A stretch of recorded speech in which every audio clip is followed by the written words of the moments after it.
প্রথম কাজ আরম্ভ করিয়াই উলাপুর গ্রামে পোস্টমাস্টারকে আসিতে হয়। গ্রামটি অতি সামান্য, নিকটে একটি নীলকুঠি আছে, তাই কুঠির সাহেব অনেক জোগাড় করিয়া এই নূতন পোস্ট অফিস স্থাপন করিয়াছে। আমাদের পোস্টমাস্টার কলিকাতার ছেলে। জলের মাছকে ডাঙায় তুলিলে যেরকম হয়, এই গণ্ডগ্রামের মধ্যে আসিয়া পোস্টমাস্টারেরও সেই দশা উপস্থিত হইয়াছে। একখানি অন্ধকার আটচালার মধ্যে তাহার আপিস, অদূরে একটি পানাপুকুর এবং তাহার চারিপাড়ে জঙ্গল। কুঠির গোমস্তা প্রভৃতি যে সকল কর্মচারী আছে তাদের ফুরসত প্রায় নাই, এবং তাহারা ভদ্রলোকের সহিত মিশিবার উপযুক্ত নহে। বিশেষত কলিকাতার ছেলে ভালো করিয়া মিশিতে জানে না। নমস্কার, আমি তৃষ্ণা। গল্পের মাঝে পরিবারের পক্ষ থেকে সকলকে জানাই স্বাগত।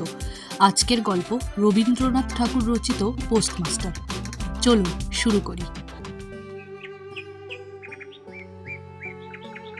অপরিচিত স্থানে গেলে হয় উদ্ধত, নয় অপ্রতিভ হইয়া থাকে। এই কারণে স্থানীয় লোকের সহিত তাহার মেলামেশা হইয়া ওঠে না, অথচ হাতে কাজ অধিক নাই। কখনো কখনো দুটো একটা কবিতা লিখিতে চেষ্টা করেন।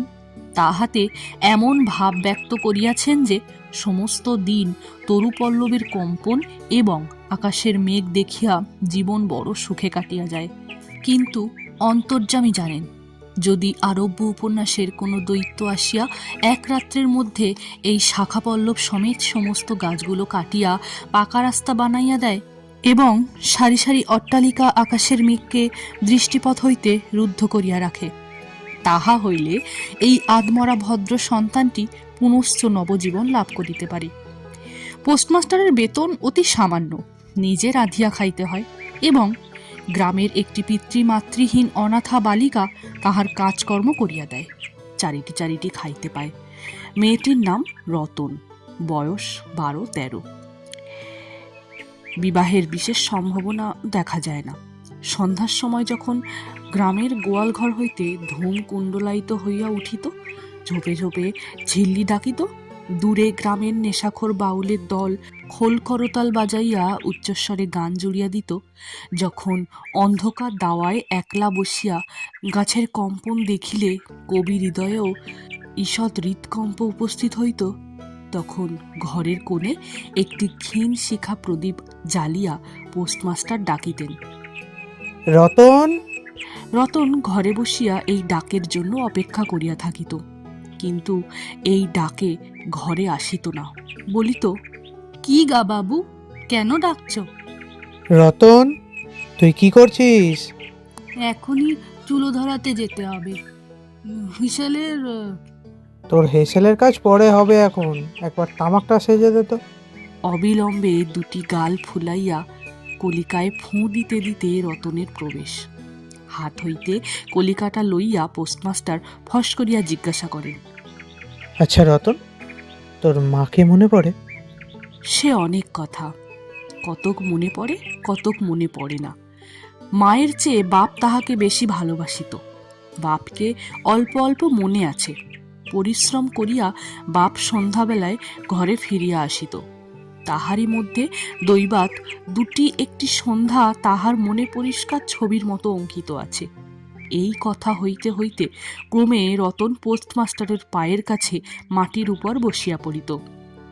মনে পড়িত তাহার একটি ছোট ভাই ছিল। বহু পূর্বেকার বর্ষার দিনে একদিন একটা ডোবার ধারে দুইজনে মিলিয়া গাছের ভাঙা ডালকে ছিপ করিয়া মিছামিছি মাছ ধরা খেলা করিয়াছিল। অনেক গুরুতর ঘটনার চেয়ে সেই কথাটাই তাহার মনে বেশি উদয় হইত। এইরূপ কথা প্রসঙ্গে মাঝে মাঝে বেশি রাত হইয়া যাইত। তখন আলস্যক্রমে পোস্টমাস্টারের আর রাঁধিতে ইচ্ছা করিত না। সকালের বাসি ব্যঞ্জন থাকিত, এবং রতন তাড়াতাড়ি উনুন ধরাইয়া খান কয়েক রুটি সেঁকিয়া আনিত। তাহাতেই উভয়ে রাতের আহার চলিয়া যাইত। একদিন সন্ধ্যাবেলায় সেই বৃহৎ আটচালার কোণে আপিসের কাঠের চৌকির উপর বসিয়া পোস্টমাস্টারও নিজের ঘরের কথা পাড়িতেন, ছোট ভাই, মা এবং দিদির কথা। প্রবাসে একলা ঘরে বসিয়া যাহাদের জন্য হৃদয় ব্যথিত হইয়া উঠিত তাহাদের কথা। যে সকল কথা সর্বদাই মনে উদয় হয়, অথচ নীলকুঠির গোমস্তাদের কাছে যাহা কোনো মতেই উত্থাপন করা যায় না, সেই বৃথা একটি অশিক্ষিত ক্ষুদ্র বালিকাকে বলিয়া যাইতেন। কিছুমাত্র অসঙ্গত মনে হইত না। অবশেষে এমন হইল, বালিকা কথোপকথনকালে তাহার ঘরের লোকদিগকে মা, দিদি, দাদা বলিয়া চিরপরিচিতের ন্যায় উল্লেখ করিত। এমনকি তাহার ক্ষুদ্র হৃদয়পটে বালিকা তাহাদের কাল্পনিক মূর্তিতেও চিত্রিত করিয়া লইয়াছিল। একদিন বর্ষাকালে মেঘমুক্ত দ্বীপ্রহরে ঈষৎ তপ্ত সুকোমল বাতাস দিতেছিল। রৌদ্রে ভিজা ঘাস এবং গাছপালা হইতে এক প্রকার গন্ধ উত্থিত হইতেছিল। মনে হইতেছিল যেন ক্লান্ত ধরণীর উষ্ণ নিঃশ্বাস গায়ের উপরে আসিয়া লাগিতেছে এবং কোথাকার এক নাছোড়বান্দা পাখি তাহার একটি একটানা সুরের নালিশ সমস্ত দুপুরবেলা প্রকৃতির দরবারে অত্যন্ত করুণ স্বরে বারবার আবৃত্তি করিতেছিল। পোস্টমাস্টারের হাতে কাজ ছিল না। সেদিনকার বৃষ্টিধৌত মসৃণ চিক্কণ তরুপল্লবের হিল্লোল এবং পরাভূত বর্ষার ভগ্নাবশিষ্ট রৌদ্র শুভ্র স্তূপাকার মেঘন্তর বাস্তবিকই দেখিবার বিষয় ছিল। পোস্টমাস্টার তাহা দেখিতেছিলেন এবং ভাবিতেছিলেন, এই সময় কাছে একটি কেহ নিতান্ত আপনার লোক থাকিত, হৃদয়ের সহিত একান্ত সংলগ্ন একটি স্নেহপুত্তলী মানব মূর্তি। ক্রমে মনে হইতে লাগিল, সেই পাখি ওই কথাই বারবার বলিতেছে এবং এই জনহীন তরুর ছায়া নিমগ্ন মধ্যাহ্নের পল্লব মর্মরের অর্থও কতকটা ঐরূপ। কেহ বিশ্বাস করে না এবং জানিতেও পায় না, কিন্তু ছোট পল্লীর সামান্য বেতনের সাব পোস্টমাস্টারের মনে গভীর নিঃশব্দ মধ্যাহ্নে দীর্ঘ ছুটির দিনে এইরূপ একটা ভাবের উদয় হইয়া থাকে। পোস্টমাস্টার একটা দীর্ঘ নিঃশ্বাস ফেলিয়া ডাকিলেন, রতন। রতন তখন পেয়ারা তলায় পা ছড়াইয়া দিয়া কাঁচা পেয়ারা খাইতেছিল। প্রভুর কণ্ঠস্বর শুনিয়া অবিলম্বে ছুটিয়া আসিল। হাঁপাইতে হাঁপাইতে বলিল, দাদাবাবু ডাকছ? পোস্টমাস্টার বলিলেন, তোকে আমি একটু একটু করে পড়তে শেখাবো। বলিয়া সমস্ত দুপুরবেলা তাহাকে লইয়া স্বরে অ স্বরে আ করিলেন এবং এইরূপ অল্প দিনেই যুক্ত অক্ষর উত্তীর্ণ হইলেন। শ্রাবণ মাসে বর্ষণের আর অন্ত নাই। খাল বিল নালা জলে ভরিয়া উঠিল। অহর্নিশি ভেকের ডাক এবং বৃষ্টির শব্দ এবং গ্রামের রাস্তার চলাচল প্রায় এক প্রকার বন্ধ। নৌকায় করিয়া হাটে যাইতে হয়। একদিন প্রাতঃকাল হইতে খুব বাদলা করিয়াছে। পোস্টমাস্টারের ছাত্রীটি অনেকক্ষণ দ্বারের কাছে অপেক্ষা করিয়া বসিয়াছিল, কিন্তু অন্য দিনের মতো যথাসাধ্য নিয়মিত ডাক শুনিতে না পাইয়া আপনি খুঙ্গি পুঁথি লইয়া ধীরে ধীরে ঘরের মধ্যে প্রবেশ করিল। দেখিল পোস্টমাস্টার তাহার খাটিয়ার উপর শুইয়া আছেন, বিশ্রাম করিতেছেন মনে করিয়া অতি নিঃশব্দে পুনশ্চ ঘর হইতে বাহিরে যাইবার উপক্রম করিল। সহসা শুনিল, রতন। তাড়াতাড়ি ফিরিয়া গিয়া বলিল, দাদাবাবু দাদাবাবু ঘুমাচ্ছিলে? পোস্টমাস্টার কাতর স্বরে বলিলেন, শরীরটা ভালো বোধ হচ্ছে না, দেখ তো আমার কপালে হাত দিয়ে। এই নিতান্ত নিঃসঙ্গ প্রবাসে ঘনবর্ষায় রোগকাতর শরীরে একটুখানি সেবা পাইতে ইচ্ছা করে। তপ্ত ললাটের উপর শাঁখা পড়া কোমল হস্তের স্পর্শ মনে পড়ে। এই ঘোর প্রবাসে রোগ যন্ত্রণায় স্নেহময়ী নারী রূপে জননী ও দিদির পাশে বসিয়া আছেন, এই কথা মনে করিতে ইচ্ছা করে এবং এই স্থলে প্রবাসীর মনের অভিলাষ ব্যর্থ হইল। বালিকা রতন আর বালিকা রহিল না। সেই মুহূর্তেই সে জননীর পদ অধিকার করিয়া বসিল। বৈদ্য ডাকিয়া আনিল, যথাসময়ে বটিকা খাওয়াইল, সারা রাত্রি শিয়রে জাগিয়া রহিল, আপনি পথ্য রাধিয়া দিল এবং শতবার করিয়া জিজ্ঞাসা করিল, হাগো দাদাবাবু, একটুখানি ভালো বোধ হচ্ছে কি? বহুদিন পরে পোস্টমাস্টার ক্ষীণ শরীরে রোগশয্যা ত্যাগ করিয়া উঠিলেন। মনে স্থির করিলেন, আর নয়, এখান হইতে কোনো মতে বদলি হইতে হইবে। স্থানীয় অস্বাস্থ্যের উল্লেখ করিয়া তৎক্ষণাৎ কলিকাতায় কর্তৃপক্ষদের নিকট বদলি হইবার জন্য দরখাস্ত করিলেন। রোগ সেবা হইতে নিষ্কৃতি পাইয়া রতন দ্বারের বাহিরে আবার তাহার স্বস্থান অধিকার করিল, কিন্তু পূর্ববৎ আর তাহাকে ডাক পারে না। মাঝে মাঝে উকি মারিয়া দেখে পোস্টমাস্টার অত্যন্ত অন্যমনস্কভাবে চৌকিতে বসিয়া অথবা খাটিয়ায় শুইয়া আছেন। রতন যখন আহ্বান প্রত্যাশা করিয়া বসিয়া আছে, তিনি তখন অধীর চিত্তে তাহার দরখাস্তের উত্তর প্রতীক্ষা করিতেছেন। বালিকা ঘরের বাহিরে বসিয়া সহস্রাব করিয়া তাহার পুরানো পড়া পড়িল, পাছে যেদিন সহসা ডাক পড়িবে সেদিন তাহার যুক্ত অক্ষর সমস্ত গোলমাল হইয়া যায়, এই তাহার একটি আশঙ্কা ছিল। অবশেষে সপ্তাহখানেক পরে একদিন সন্ধ্যাবেলায় ডাক পড়িল। উদ্বেলিত হৃদয়ে রতন গৃহের মধ্যে প্রবেশ করিয়া বলিল, দাদাবাবু, আমাকে ডাকছিলে? রতন, কালই আমি যাচ্ছি। কোথায় যাচ্ছ দাদাবাবু? বাড়ি যাচ্ছি। আবার কবে আসবে? আর আসবো না। রতন আর কোনো কথা জিজ্ঞাসা করিল না। পোস্টমাস্টার আপনিই তাহাকে বলিলেন তিনি বদলির জন্য দরখাস্ত করিয়াছিলেন, দরখাস্ত নামঞ্জুর হইয়াছে, তাই তিনি কাজে জবাব দিয়া বাড়ি যাইতেছেন। অনেকক্ষণ আর কেহ কোনো কথা কহিল না। মিটমিট করিয়া প্রদীপ জ্বলিতে লাগিল এবং এক স্থানে ঘরের জীর্ণ চাল ভেদ করিয়া একটি মাটির সরার উপর টপ টপ করিয়া বৃষ্টির জল পড়িতে লাগিল। কিছুক্ষণ পরে রতন আস্তে আস্তে উঠিয়া রান্নাঘরে রুটি গড়িতে গেল। অন্য দিনের মতো তেমন চটপট হইল না।